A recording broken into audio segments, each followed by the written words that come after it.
പ്രകൃതി പോലും ശൈവ പഞ്ചാക്ഷരി ജപസാരസാഗരം മുറതെറ്റാതെ ജപിക്കുന്ന ഈ പുണ്യഭൂമിക്ക് കൊട്ടിയൂർ എന്ന് പേർ.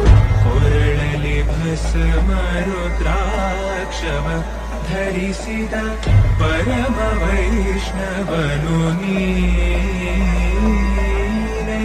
ಗರುಡ ಗಮನ ನಮ್ಮ ಪುರಂದರ ವಿಠಲನ ಪ್ರಾಣ ಪ್ರಿಯ